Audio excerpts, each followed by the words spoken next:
চলে এসেছি এসে গেছি মহালয়ার পরের দিনের একটা ভ্লগ নিয়ে।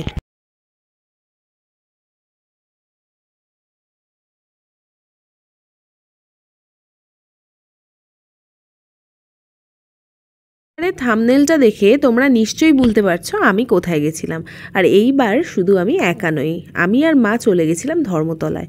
এবার পুজো সেরকমভাবে কেনাকাটা খুব বেশি কিছু হয়ে ওঠেনি, তাই জন্য পুজোর আগেই একদম মহালয়ার পরের দিনই মা বলল চল ধর্মতলা ঘুরে আসি, দেখি ওখানে কি কি কালেকশন উঠেছে।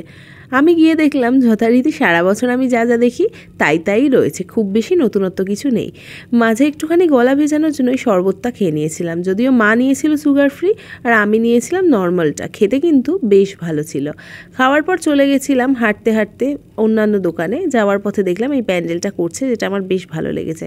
ধর্মতলায় আমার সব থেকে বেশি অ্যাট্রাকটিভ কী লাগে জানো তো? এই মানুষের ভিড়টা। কি জানি কেন মনে হয় যেন কত মানুষ একসাথে সব চিন্তাভাবনা ভুলে এই যে পুজোর আনন্দে মেতে উঠেছে, কিছু না কিছু কেনার জন্য, কেউ নিজের জন্য, কেউ হয়তো অন্য মানুষের জন্য এসছে। এই জিনিসটা আমার খুব ভাল লাগে। তাছাড়া ওদের জুতোর কালেকশন আর ব্যাগের কালেকশনও আমার কিন্তু বেশ ভালোই লেগেছে, কারণ প্রচুর ভালো ভালো ব্যাগ ওরা 100 টাকা বা 200-250 টাকায় বিক্রি করছিল। সেখান থেকে আমি একটা ব্যাগ নিয়েছিলাম 100 টাকার, আর মা নিয়েছিল একটা 250-300 টাকা দামের ব্যাগ। কেনাকাটা বলতে আমাদের দুজনের এইটুকুই ছিল, বাকি কোনো কিছুই সেভাবে পছন্দ হয়নি। তারপর শ্রীরাম মার্কেটে ঢুকেছিলাম কালেকশন দেখতে, আর এই জিনিসটা করতে আমার বেশ ভালো লাগে। এই প্রথমবারই যদিও করলাম, ছোট থেকেই দেখতাম সবাই করে, কিন্তু আমার আর করা হয়ে ওঠেনি। তারপর কিছুটা ছোলে ভাটুরে খেয়ে বাইরে দেখতে দেখতে বাড়ির পথে এগোচ্ছিলাম। তারপর আবার গলা ভেজানোর জন্য মায়ের কাছে বায়না ধরলাম, মা কুলফি খাওয়া।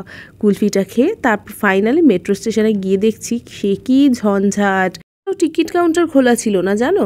তারপর অনেকক্ষণ দাঁড়ানোর পর টিকিট কাউন্টারটা খুললো। ফেরার পথে কলকাতা শহরের এই সুন্দর আলোর সৌন্দর্য দেখতে দেখতে বাড়ির দিকে ফিরছিলাম। কী যে ভালো লাগে না এই পুজোর আগের সময়টা, কি বলবো। হয়তো জ্যাম হয়, তখন কষ্ট হয়, মনে হয় কতক্ষণে বাড়ি যাব, হয়তো রাগও হয় কিছুটা যে কেন রাস্তা আটকে দিয়েছে। কিন্তু পুজোর আগের কলকাতার সাথে যেন কোনো কিছুর কম্পেয়ার হয় না। কত মানুষ নিজেদের দুঃখ কষ্ট ভুলে পুজোর আনন্দে মেতে ওঠে এই 5টা দিন। এখন যদিও মহালয়া থেকেই পুজো শুরু হয়ে যায়, তারপরেও পুজো বলতে তো আমরা সেই 5টা দিনই বুঝি।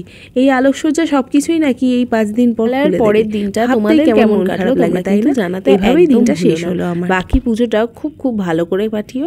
দেখা হচ্ছে নেক্সট ব্লগে। ততদিন তোমরা ভালো থেকো, সাবধানে থেকো। টাটা।